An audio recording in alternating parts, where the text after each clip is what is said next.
Hello everyone, welcome to ITLS Academy. ITLS Academy is the best online training platform with unique features which you will not find anywhere else.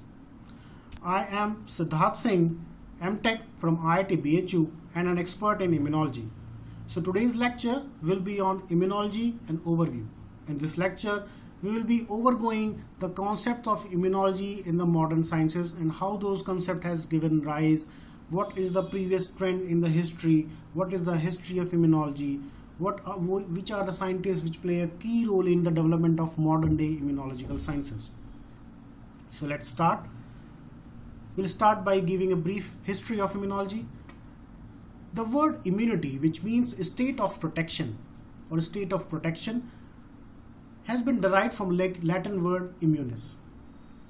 So it all started in the 15th century when the Chinese and the Turkish people, they inhaled dried crust derived from smallpox pustules and successfully cured themselves from the smallpox disease.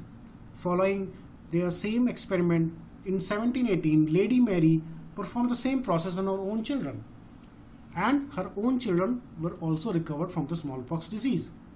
In 1798, English physician Edward Jenner thought of introducing fluid from the cowpox pustule into the people, that is, inoculating them might protect them from smallpox. He inoculated an 8-year-old boy with fluid from a cowpox pustule and later intentionally infected the child with smallpox. Later, that child also recovered from the disease.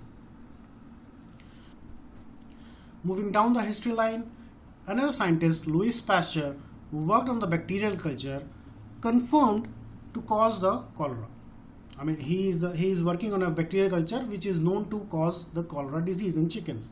So he injected this disease into chickens, and all the chickens got recovered. They got ill, but they got recovered. So he was surprised. So he again injected the newly cultured strain of bacteria to some new and to some old chickens. He was basically testing that whether the age of the bacteria play any role in its virulence or its disease causing capacity. And he was right. All the old ones survived while the new chickens got killed.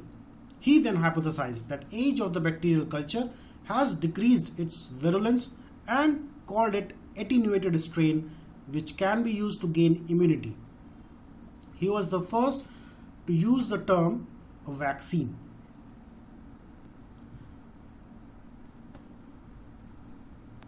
In 1888, Pasteur first vaccinated one group of sheep with anthrax bacteria, Bacillus anthracis, that were attenuated by heat treatment. Later down the history, in 1885, Pasteur administered his first vaccine to a human, a young boy who had been bitten repeatedly by a rabid dog. So by this time, the concept of vaccine has been introduced to the people, but the mechanism by which the vaccine worked is not clear. Some scientists are saying that they are mediated by a cell, and some are saying that there is a soluble agent which plays a role in the mechanism of vaccine. So Emil von Behring and Siboshiru Kitasoto in 1890, they coined the term serum by analyzing the mechanism of immunity. In 1930, Alvin Cabot, a part of serum called gamma globulin, now immunoglobulin, was made responsible for all events. Another term, humoral immunity, was first used at that time.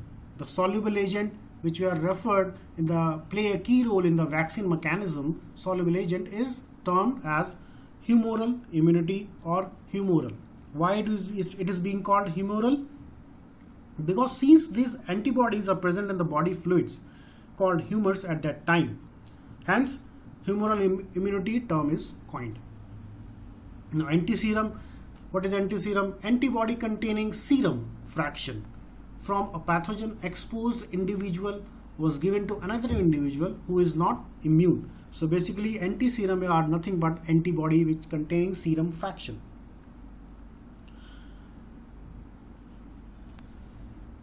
And the process by which an individual who is not immune to a particular disease is injected antibody from other individual is known as passive immunity, because the antibodies are not generated by the person, but rather he is receiving the antibodies generated from some other person immune system.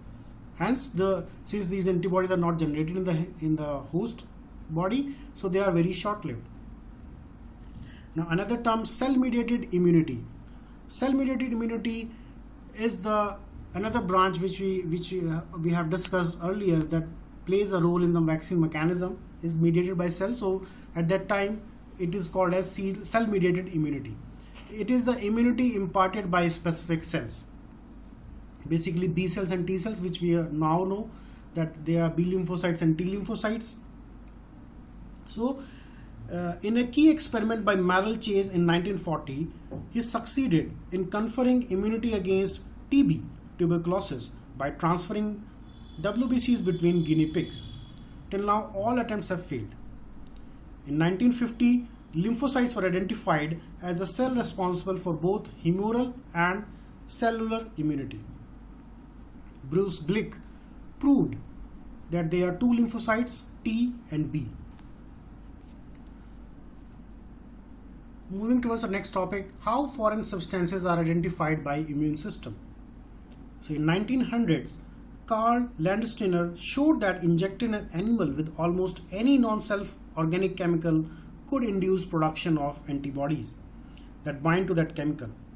Ehrlich proposed that cells in the blood expressed a variety of receptors, which he called side chain receptors, that could bind to infectious agents and neutralize them in a lock and key manner. This theory was accepted with minor corrections. Instead of one cell making many receptors, each cell makes many copies of just one membrane bound receptor. Hence, specificity comes. An army of cells, each with a different antigen specificity, is therefore required. The selected B cell can be triggered to proliferate and to secrete many copies of these receptors in soluble forms, now called antibodies, once it has been selected by antigen binding. In 1930s and 1940s, the selective theory was challenged by various instructional theories. These theories held that antigen played a central role in determining the specificity of the antibody molecule. According to instructional theorists, a particular antigen would serve as a template around which antibody would fold, sort of an impression mold. It is given by Friedrich Barrel and Felix Hauvitz in 1930.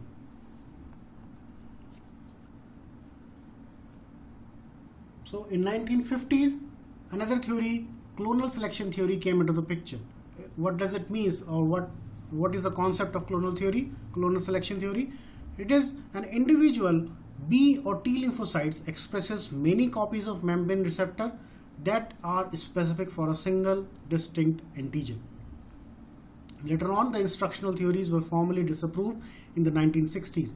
So we can understand from this diagram here that what is the meaning, or how the immune system works once the antigen enters into the human body. Suppose this is an antigen. We are having various categories of antigen. An antigen can be a foreign protein, it can be a virus, or it can be a bacteria. So once it enters the host, the two responses or the two branches of immune system, one is humoral response, another one is cell-mediated response, they gets activated. So what happens in humoral response? Humoral response, it activates, or it involves only the B cells, the B lymphocytes, while the cellular response involves the T lymphocytes.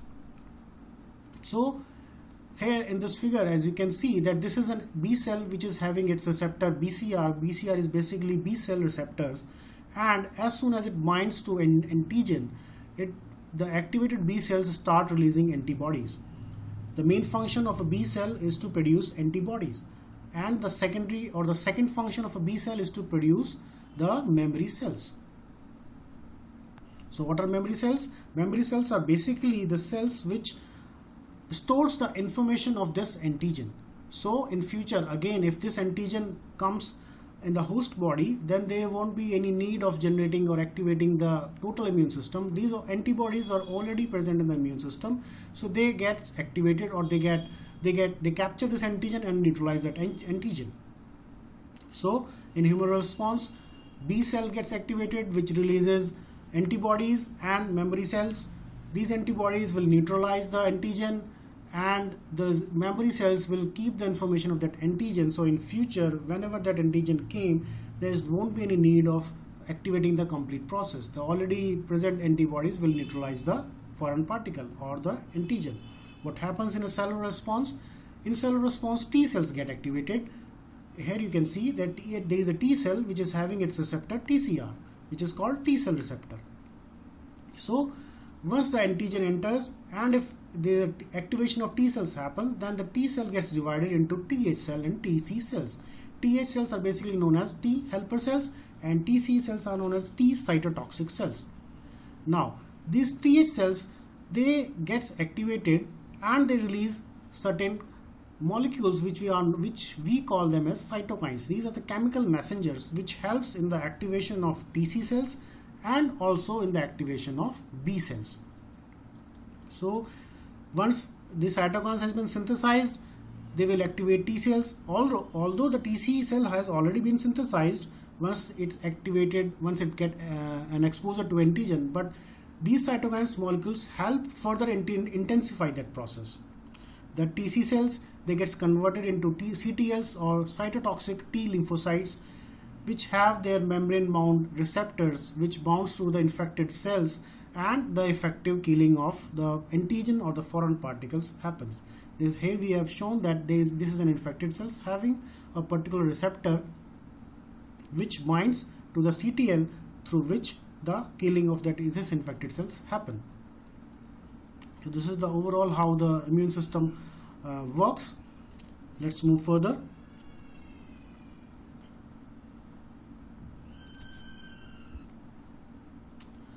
So we need to understand that there are certain important concepts before understanding mammalian immune response, how the immune system gets activated. There are certain basic concepts which we need to know before understanding the complete immune system. First is a pathogen, and another one is pathogenesis. So what is a pathogen? Pathogen is basically any foreign particle which enters into the human body. May it be a virus, may it be a bacteria, may it be the DNA, may it be virus, anything which enters into the in the human body is a pathogen for a human body, as long as it is not a part of the human body. And what is pathogenesis? Pathogenesis is the process by which a pathogen can cause a disease in the host. The pathogens can be divided, or there are basically 4 types of pathogens. First is a virus, another one is fungi, another one is bacteria, and another one is a parasite. All of them are capable of generating immune response in humans, or in some cases they are capable of making a human very ill in various cases. So basically, if we talk about humans, then there are 2 basic barriers, or the basic mechanism by which the human body is being protected. First is the innate immunity, and another one is the passive immunity or adaptive immunity or acquired immunity. So in innate immunity is what? Innate immunity includes the barrier in the humans. So basically the first barrier would be skin. In a human, any particle or any pathogen cannot enter. The first inhibition, or the first line of defense of human immune system is the skin. So immune pathways do not become engaged until foreign organism first breach the physical barrier of the body. Skin and mucous membrane, acidity of the stomach, vagina, and the perspiration are the further barriers to microorganisms which hinders their growth because of their low pH.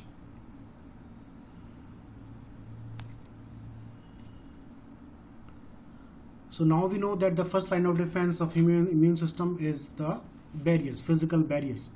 Now there are certain microorganisms or there are certain pathogens which quickly gets adapted to their environment. So according to those conditions, our immune system has to adapt so that there is an efficient killing of a pathogen. So the immune response quickly becomes tailored to the suite of assault. The process of pathogen recognition involves an interaction between foreign organism and a recognition molecule or molecules expressed by the host cell. This means that some immune cells must be capable of detecting changes that occurs in a host cell after it becomes infected. This is achieved by the range of cytotoxic cells, but especially cytotoxic T lymphocytes or TC cells as a part of a cellular arm of immunity. So basically what it means as soon as the pathogen is getting modified or changing its structure, or suppose on day 1 a particular pathogen has infected and on day 2 a particular pathogen has infected, but they are both similar, but because of a mutation, this pathogen has a different set of DNA and this pathogen has a different set of genetic material. So now either the immune system have to generate separate antibodies, or complete immune system has to be reinitialized according to this pathogen, or what our immune system can do, it can modify according to the attack or whichever pathogen is getting inside the human body. So what it does, or how it does it does it with the help of the cellular branch of immunity, which we call as which is composed of T cells and B cells, or especially the cytotoxic T cells. Now B cells, what does B cells do? B cells are, and the antibodies they produce as a part of humoral immunity, play a major role in neutralizing extracellular pathogens such as fungi and most bacteria. Now, pathogen recognition molecules can be encoded in the germline or randomly generated. The pathogen-associated molecular patterns or PAMPs are common foreign structures that characterize whole group of pathogens. White blood cells naturally expresses a variety of receptors collectively referred to as a pattern recognition receptors (PRRs) that specifically recognize these sugar residues as well as other common foreign structures. So basically, for example, viruses which frequently expose unique chemical structures only during their replication inside host cell. Many of these can be detected via intracellular receptors that bind exposed chemical moieties while still inside the host cell. This can trigger an immediate antiviral response in the infected cell that blocks further virus replication. At the same time, this initiates the secretion of a chemical warning signal sent to nearby cells to help them guard against infection, a neighborhood watch system.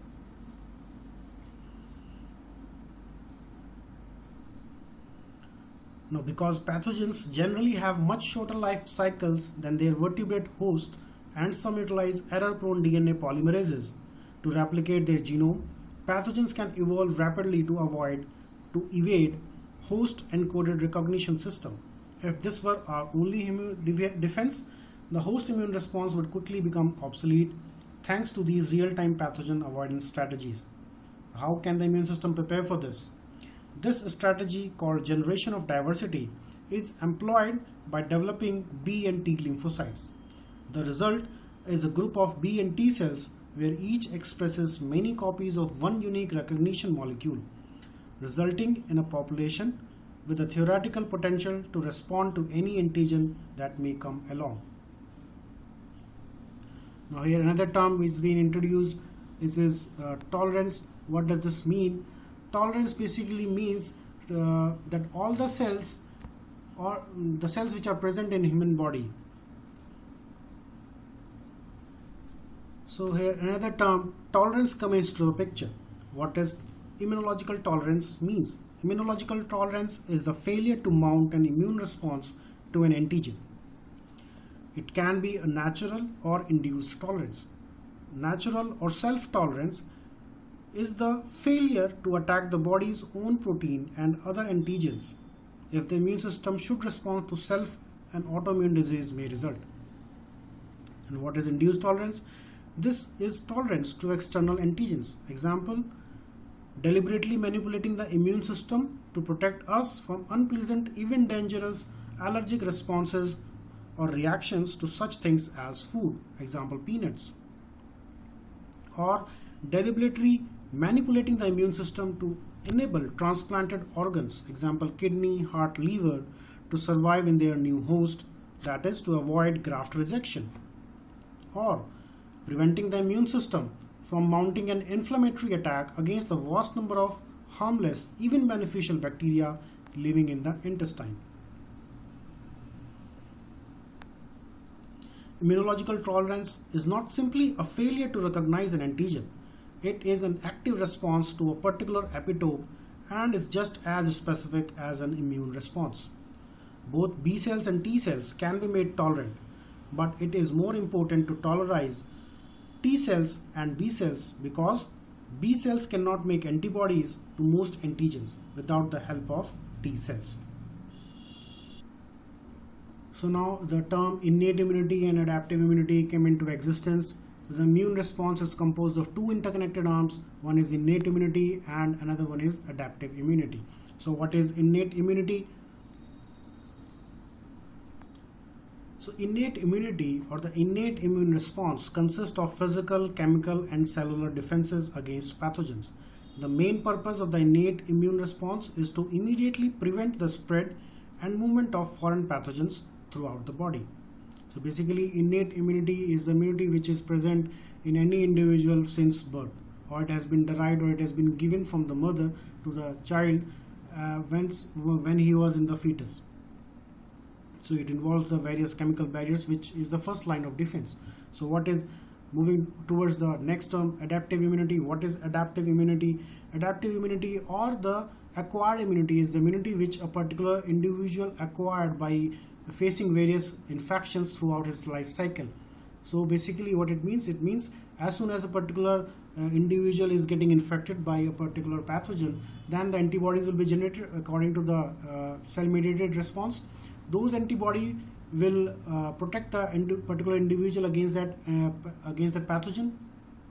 So this is acquired immunity because it is being acquired during a particular infection. The adaptive immune system, also referred to as acquired immune system, is a subsystem of the immune system that is composed of specialized systemic cells and processes that eliminates pathogens by preventing their growth. Now cytokines are the molecules, like I discussed in the previous diagram, that these are the molecules which are being synthesized by the TA cells to help activate the B cells and the TC cells. A sub-branch of cytokines or another chemical which comes under the category of cytokines is a chemokine. Chemokine also perform the same function. They help in activation of the B cells and the TC cells. So basically what these all two branches, innate immunity and adaptive immunity, they work in collaboration to help protect the particular individual from any foreign particle or foreign pathogen.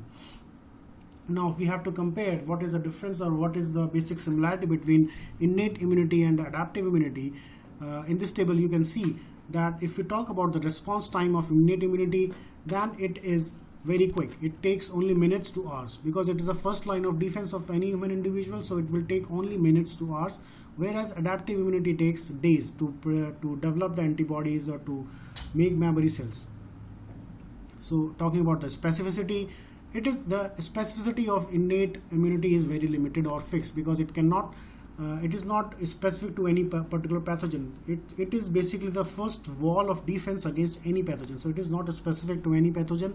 Its function is to stop any foreign particle which is entering in a human body, whereas adaptive immunity is highly diverse. It adapts to improve during the course of immune response.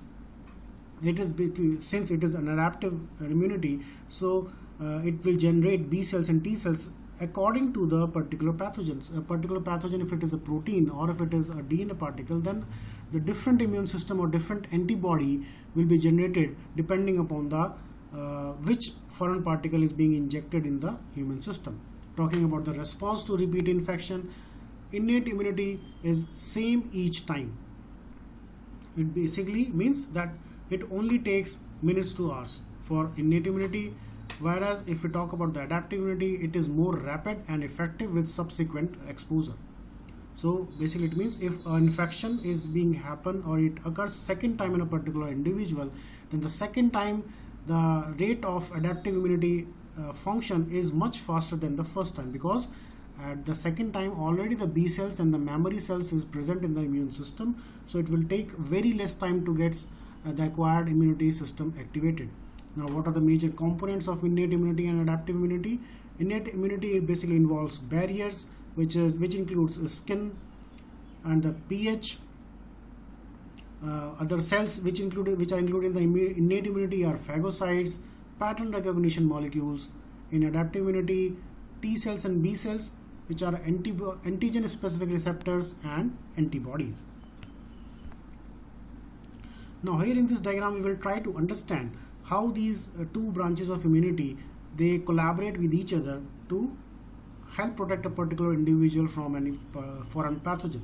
So let's suppose this is the first line of defense, or this is the cell lining of a particular organ, and these are the pathogens. The red color or the blue which I have just circled are the pathogen foreign particles. The first process would be, as soon as the pathogen enters, they will be encountered by the cells, macrophages or phagocytes. They will try to kill them. After they are killed, or certain cells which are not killed, they gets entered into the lymph nodes. Now here in the lymph node, the first process is the entry of foreign particle into the lymph node, and in the sub step of that process is that as soon as the phagocytes they got infected or they encounters these foreign particles, they start secreting cytokines. These are the dotted particles are the cytokines. So what they will do, they will activate your immune system, like the B cells and the T cells. Now the third step would be, as soon as this phagocyte engulf foreign particle, they enter into the lymph node, the T cells and the B cells, or the humoral or the cell mediated branch of immunity, it gets activated. T cell bind to this phagocyte by T cell receptor, and B cell will bind the foreign pathogen by its BCR or B cell receptors. As soon as the B cells get encountered by the pathogen, it will generate memory cells and the antibody presenting cells, and the T cells will differentiate into TH cells and TC cells. Now these B cells will generate, their function is just to maintain the memory of this pathogen. So in the future, when this same pathogen will occur, the whole immune system will not get activated, since already the antibodies are present in the immune system. They will directly kill the pathogen. So now in the final step, what will happen? All the immune system, like basically the T cells will again generate cytokines. These cytokines will help in the further activation of B cells and TC cells and TH cells. So basically this is the diagram which shows that how these two branches, B cells and T cells and the innate immunity, they come together, they work together to kill a pathogen effectively. Now there are certain cases when the immune system of humans doesn't work or it fails. What are those scenarios? These scenarios is, the first scenario is a hypersensitivity, another one is autoimmune diseases, and another one is immune deficiency. So what does hypersensitivity means? As the word indicates, the all immune system gets hyperactivated. Overly zealous attacks on common benign but foreign antigens. Or hypersensitivity refers to undesirable reaction produced by the normal immune system, including allergies. So basically, whenever a particular individuals they encounters an allergy, it is because of the hypersensitivity reaction. Why these hypersensitivity reaction, or what is the mechanism behind all these hypersensitivity reaction, we will understand in the future lectures. Another situation or the case where the immune system fails is autoimmune diseases. What are autoimmune diseases? These are diseases, or the immune system is designed to protect humans from foreign particles, for foreign pathogens. But in autoimmune diseases, what happens is the immune system start attacking its own host. So it is like particular cells, B cells and T cells start attacking our own immune system or the human body. So this is autoimmune disease. And an example of autoimmune disease is rheumatoid arthritis, in which the immune system attacks the joints of a human body. Another case is an immunodeficiency. What does it mean? It means insufficiency of the immune response to protect against infectious agent. It means basically there is a foreign particle which has entered in the human body, but the immune system is not getting activated, or a sufficient immune system is not getting activated, so that there is an efficient killing of a foreign particle. Hypersensitivity is basically mediated by antibody or immunoglobulin E. What is immunoglobulin E? We will discuss in the further lectures, but for now we will suffice by saying that there are 5 types of antibodies or immunoglobulin. From them, one type of immunoglobulin is E. These are the molecules which are the antibodies which kills the foreign particles. So the example of autoimmunity is multiple sclerosis and Crohn's disease. Another example is, in contrast, a more rare but much more extreme deficiency called severe combined immunodeficiency, which affects both B and T cells and basically wipes out adaptive immunity. It comes into the category of immune deficiency. So this marks the ending of the overview of the immune system. We have discussed what are the various branches of immunity, how the concept of immunity is being generated, and what are the experiments which led to the discovery of immunoglobulins or the modern day immune science. So let's end this chapter here. In future lectures we will discuss in great details all these processes we have discussed here. Okay, thank you.